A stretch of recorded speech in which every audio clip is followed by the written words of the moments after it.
do you hear a voice when you read? Yeah, Or do you everybody visualize? does. Right, so you can hear that in your ears, but there's no sound. Right. So your mind is doing that. That's your inner voice.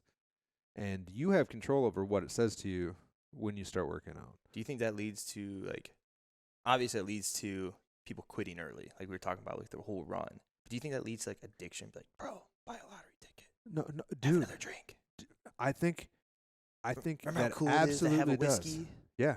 Ooh.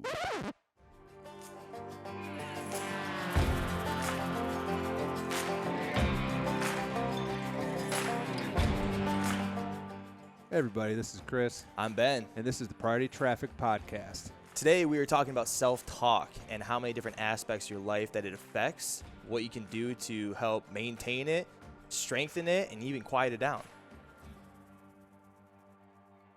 Welcome to the show, everybody. Episode 006-7. Boom. Yeah. We Lucky recorded number one 7. a second ago. No, lucky number 11. Slevin? Slevin? It's a movie, I Yeah. think. Oh, yeah, sure. Yep. Yeah, Ocean Slevins.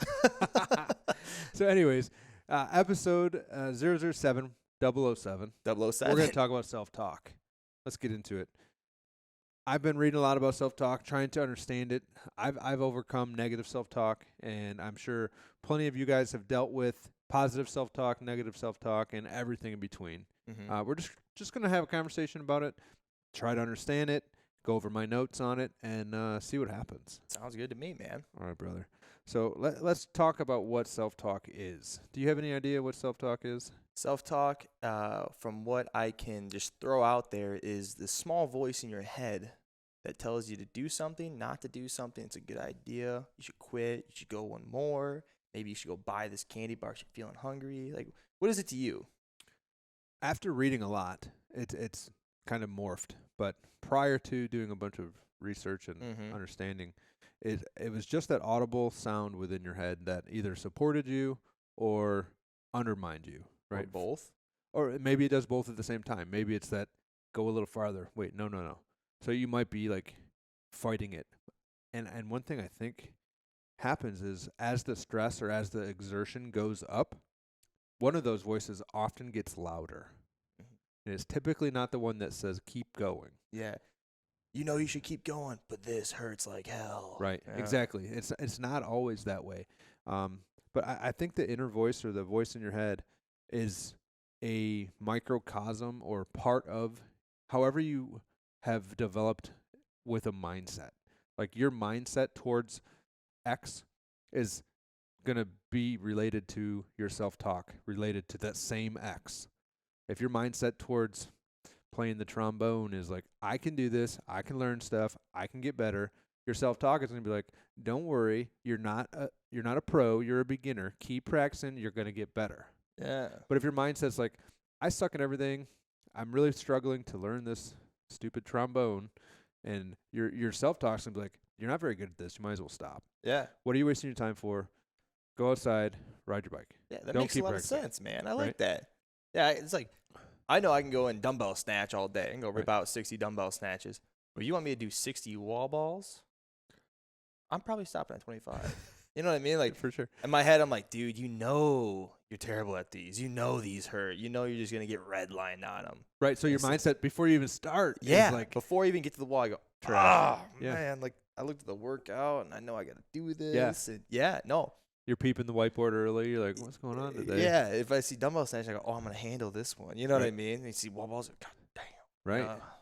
So, yeah, the self-talk really starts to show up in your head, and I think we've had it for a long time. Likely we've had it since we developed speech and we understood it. I Yeah. don't know what the scientific literature says about that, so feel free to fact-check me. I'm probably going to get it wrong. But I'm pretty sure we've had it as long as we've had language and we can understand talking, like the verbal English or whatever. I mean, even at a younger age, I think self-talk would probably be thrown at curiosity. Or like babies walk around, like play with stuff. Like, what is this? You know what I mean? Yeah, for sure. So something going on there. So if you're curious, maybe it's maybe whatever you're experiencing based on, whatever you've taken in is going to be related to your self-talk. And I think self-talk is something we can improve on. Oh, yeah. Right? If it's not good, you can get better at it. Yes. and get better in the aspect of when it's doubting you and you're doubting yourself, you can go and find a way to combat that. And a lot of the times combating that is just trying to shut it off and prove it wrong. When you're running 3 miles, maybe you're doing a 5K and you're 12 minutes in, Right. and you know it's gonna be like a 20, 22-minute run. Sure. 12 minutes and you're like, man, like I'm halfway there. I'm smoked. Like maybe like is my hamstring tight? You know, like maybe I might get injured if I keep on running. Like no, I know. Like I've done this before. I know it sucks. I'm gonna work through this. Yeah, I'm gonna work through this. I'm gonna race. I'm not gonna stop. Mhm. And you talk yourself through it. And you make it yourself through it. And maybe next time it's like a little quieter. Sure. Or it it's might more- not be gone. Maybe it's supportive. Yeah. Or like, Right. oh, I know I've been here before. Right. Yeah. Yeah. So it's like how do you push yourself when you're looking at the ladder? Somebody got the ladder truck all the way up 110 feet. You're Yeah. looking at it. You go, I ain't going. oh, up you that guys thing. want to go and climb up here? Yeah, that's fun, dude. Like I love heights. You know? Like I hate heights. Yeah. And when I looked at it, it was like, you know what? When I was in fire camp, I go, if I want to do this job, I know people do this all the time. Dude. You know, like maybe not a lot of the smaller departments that don't really have high rises, but there's departments that go and they climb ladders every single day. Sure. And I go, if I need to do this job, I'm going to be good at it. Yeah. You got to tackle this. And so I'm like, hey, man, this is where the rubber meets the road. There you go. Keep climbing one step at a time. Once you get up there, you're like, this isn't that bad. You start climbing down, and you're happy when you get down. I've had experiences similar to that. And my experience coming into the fire service, obviously before being in the fire service, I was nervous about claustrophobia because I suffered from being in confined spaces, being held down, and not being able to move. And so that was a big block for me that I had to work on. Yeah. And my self-talk was, if I was pinned down and somebody was holding me down, like my dad used to hold me down and tickle me. Like that screwed me up really yeah, bad. trauma. Big time. So I would be nervous about having to, like at the fire academy, crawl through the tubes that were super confined or get untangled in the confined space tanglement thing. Yup. And I would like be so nervous about that. And I spent time in my SCBA. I spent time with my mask on. I started addressing that a little bit at a time, kind of like exposure, just a little bit of exposure all the time. Yeah. And now it's to the point where I know absolutely the safest place to be if I need my SCBA on and my mask on is in my mask. So Yeah. I know I tell myself, my self-talk walks me through this, is the safest place to be is with that mask sealed on your face. No Right. matter what happens, if you pass out, and I know there's extenuating circumstances with emergencies and maydays and high stress levels and stuff. Things get weird when stress goes through the roof. But I know that my self-talk has got me to the place where I feel so comfortable in my SCBA that it's not coming off. I'm not concerned about being constricted. Granted, I've never been in a position where in real life I've been stuck to the point where my life is at risk. Right. Or I am so confined that, yeah, exactly, knock on wood that doesn't happen. Right. But I haven't been tested in the field that way. But I know that the work I've done today is going to help me get through that position. I'm going to close my eyes. I'm going to breathe. Yeah. And I'm just going to wait. And I mean, if something's squishing my legs and my legs are broke, there's so many things that can change my plan going Yes. into that. Right. But you're better than where you were walking into the situation. Absolutely. So with exposure to maybe not what you fear, but what you know is a factor that can limit your success in a fire. Something you're super uncomfortable with. Yeah. That's for So me. Just That's, exposure is what you did Yep. personally. Okay. Yeah. That's a Just- lot like what I did with heights. Like, sure. I know to this day, my dad, like if you were to go take him to Cedar Point and he has to hop on that trolley, man, it might be only be 20 feet up in the air. Right. He's uncomfortable. You know, he's not a happy man. Yeah. And I kind of follow suit with that, man. I do not like heights, but I've climbed enough ladders and I like just took it to the chin so many times. Doesn't really bother me. Does Right. it? Do I see it as a daunting task every single time? Yeah. But it's a task you got to do. Right. And you are only as good as your weakest link in your own body. And if your weakest link's your mind in this one task, Right. you're not reliable. And then you got that voice in the back of your head saying, you're going to fall off this thing. You fell off last time, or you're going to fall off again because you're just not confident. Like that little nagging voice is always going to be making you biased to non-action, Oh, yeah. right? I 100% agree. That is that I think having a understanding of self-talk and ways to build more positive self-talk is really important. And most people, it's kind of like a sports psychology thing that a lot of people and firefighters aren't really talking about, I would imagine. Unless you're talking with a sports performance psychologist or someone who's hopefully a performance coach. Yeah. Like those are things that people at the pinnacle start addressing when they need to get minutia better. Yeah. Because it's right. for a contract or it's for a position on the basketball team. Yeah, you're gonna be the number one in the world. Right. Number one draft pick versus second round. I think self-talk is overlooked across the board in every different occupation. Sure. And it's one of those things that you really can. When you see the people that are extraordinary at what they do, they talk about this a lot. Yeah. And they talk about how they overcome this self-talk. And some people have it worse than others. Some people have like this little demon in their head that just tears at them every single day, and like nothing they do is right. Right. They see zero accomplishments.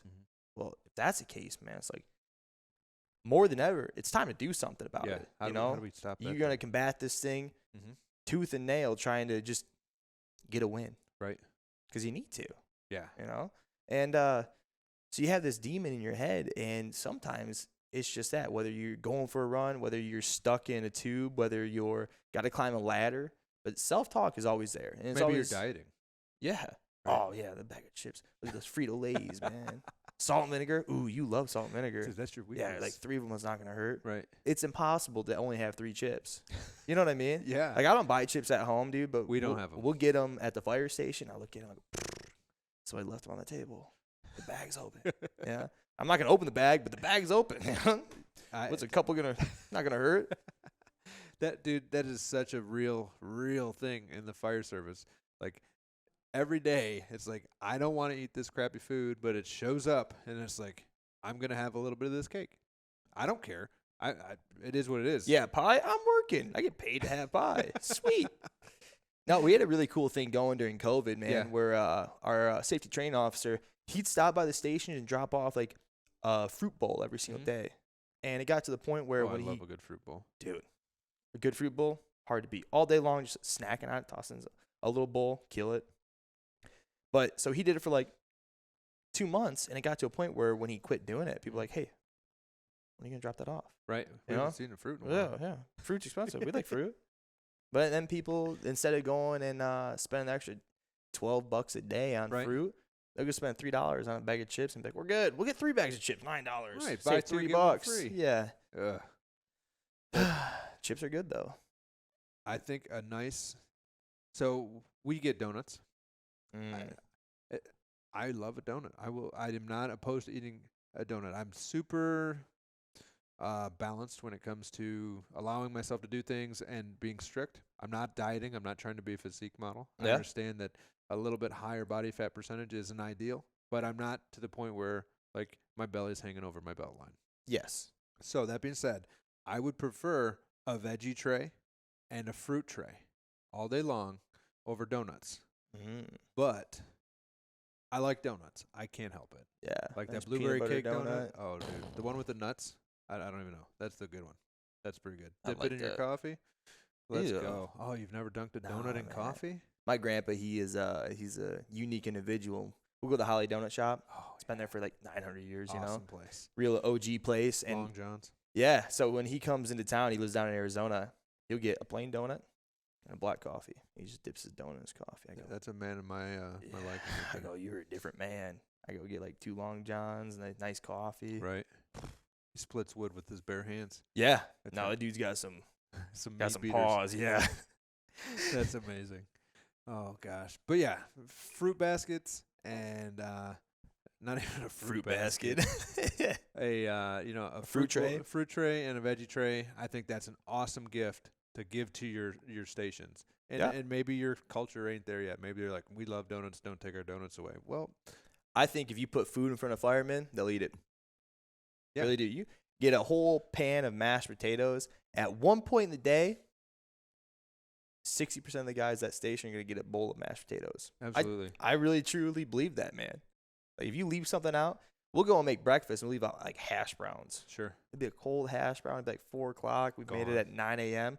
You'll see somebody walking around with it. I'm like, Yeah. dude, I think it was old. That is Yeah. legit, and that happens, I think, more often than we imagine. We're creatures of habit. Mm-hmm.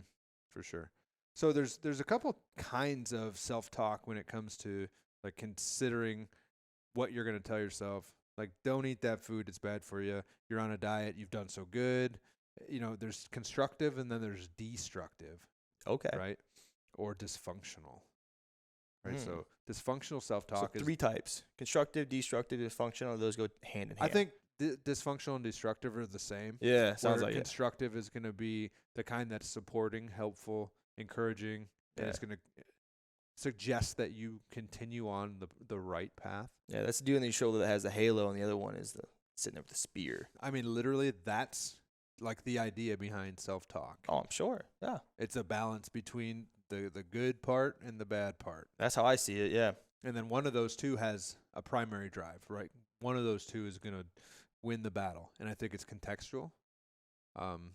If for you, fitness, and I guess it's all relative, but your fitness battles, you can likely push farther and deeper into a harder workout than most people. Mm-hmm. And at some point, it's going to switch over to that negative one. Yeah. Or hopefully the workout's close to being over. Like lap 3 on that test mile. Yeah. Right? Lap 3 is the hardest. Lap 4 is the home stretch. So lap 4 is easy. Yeah.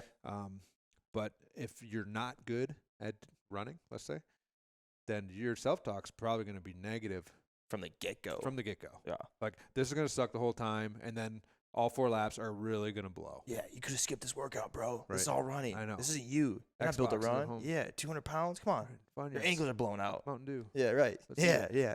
Mountain Dew.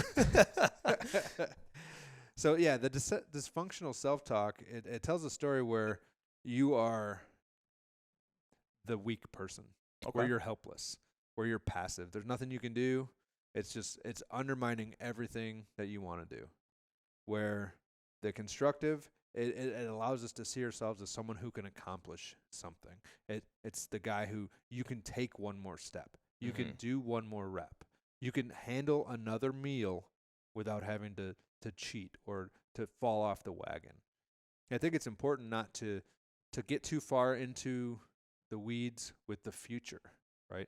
Like, we don't want to ruminate and dwell on the past, but we don't want to get too far ahead of ourselves. Yeah, this is a 6-month goal. Right, yeah, let's not worry about week 10's run. Mm-hmm. Like, oh my gosh, it's a 7-mile run if our goal is a half marathon or Yeah, whatever. yeah, yeah. Like, you're still on week 2. Like, you need to get this 2-mile run and just finish it. Yeah. Don't worry about the future so much. We're practicing on tying our shoes. Yeah, we're still putting our shoes on right. Yeah. You're worried about week 7. Yeah. You got to Yeah. come Pipe back. down. Yeah, exactly. Okay. So that positive self-talk is really going to encourage us. It's going to be like a coach in our head. It's going to be our best friend. And we really have a lot of say in what our self-talk is. Now, do you think that positive self-talk comes from, because I think generally you're going to have a negative voice in your head whenever you do anything uncomfortable. But does that positive self-talk arise from having this goal in mind and like why you want to reach this goal? Like building the reasons to where you want to be somewhere, whether you want to do a half marathon. Sure. Like I want the medal. I've never done a half marathon. It's been on my bucket list. Like this is something I really want to do. Mm-hmm. Do you think that positive self-talk kind of builds up at that time? You still have to, like, yeah, you're going to have it grow throughout the training process, but does it give it a advantage from the get-go of it just going out and running and be like, one day I'll be able to do a half marathon? Yeah, that's a really good question. And I think the more you develop your why, the more you look at understanding why you want to do something, your values and beliefs towards that goal, and how well you've established the connection to that goal is really important. And I think that is going to determine your mindset, and then that's going to lead to your positive self-talk. And typically that, I would imagine, not to say typically, but that self-talk is going to go in waves, where some days it's not going to be fantastic, and you have to monitor that. But some days it's going to be good. But when it's good, just remember that it's probably not going to be amazing all the time. Yeah. So Do you know anything about David Goggins? I don't. And I think that's a really, really good person to set as an example, and we should look into him in the next podcast. I think we should talk about him soon. Raise my hand. Oh, that's a hand Yeah, raise. yeah. Hand raised. Hey, you in the back. Go ahead. David Goggins is somebody that his story is incredible. And don't fact check me on every time. Found himself 300 and some odd pounds. He was a exterminator. Mm-hmm. And all he wanted to do was do something extraordinary. Mm-hmm. Decided to go into buds. Yeah. Be a Navy SEAL. Yeah. They said he had to lose 100 pounds. He said he's like, I want to go run. He went to go run a mile. Or run 3 miles or something. He goes, I made it around the block. I was dead. I just walked back to the house. He goes, went back to my job. I hated my job. And fast forward, this guy goes through buds like 2 or 3 times, makes it through, becomes a Navy SEAL. Yeah, I think he does it 3 times. Yeah. Passes the 3rd time. Yeah. Because just injuries and whatnot. You get rolled back all the time. Yeah. Very common in buds. Just, excruciating, it's such right? A tough thing. Yes. Mental strain at its peak is buds. Right. So he gets rolled back 2 or 3 times. He finally makes it through. Mm-hmm. He sees himself through a Navy SEAL career, becomes an Army Ranger, quits being an Army Ranger, comes out in the civilian life, becomes a smoke jumper, which if you're in the fire field, you know what that is. You jump out of airplanes, go into the wildfires. You do some hard work. Yeah, for sure. On top of all that, this guy runs ultra marathons. Mm-hmm. He is a mental mindset genius. Yeah, connoisseur. Yeah. Right? Yep. And he goes, like, some of his famous quotes are like, man, sometimes like I sit there and like look at my shoes, like, motherfucker, I need to get those shoes on. You know, like that. It's like one step at a time. He goes, I don't want to put those shoes on. Yeah, but I gotta get those shoes on and get out on this run. And you listen to his videos, and sometimes I'm just not feeling like maybe I had a long day at work. I'm feeling bad for myself. Sure. I'll go watch a video on YouTube. I look at it, I go, it's time to go. Do you ever hear him yelling at you in your head? I wish. I'd be way better if I did. You could. I know. I wish I work on that. Yeah. Yeah. Make David Goggins your mental voice. Yeah. When you start wanting to quit, he's going to say whatever he says. And WWDG. What would David Goggins do? Dude, let's go. Woo-hoo. Well, I think that's a really, really good chat. And the introduction to David Goggins, but B, positive self-talk. Yeah. Right? So do your best to improve your self-talk. Pay attention to it. See how it's going for you. And if it's not working, maybe send it on a Google, and we'll post some resources in the show notes. And I'm Chris. I'm Ben. Thanks for listening to Traffic Podcast, Priority Traffic Podcast. Thanks a lot. We're out. See ya.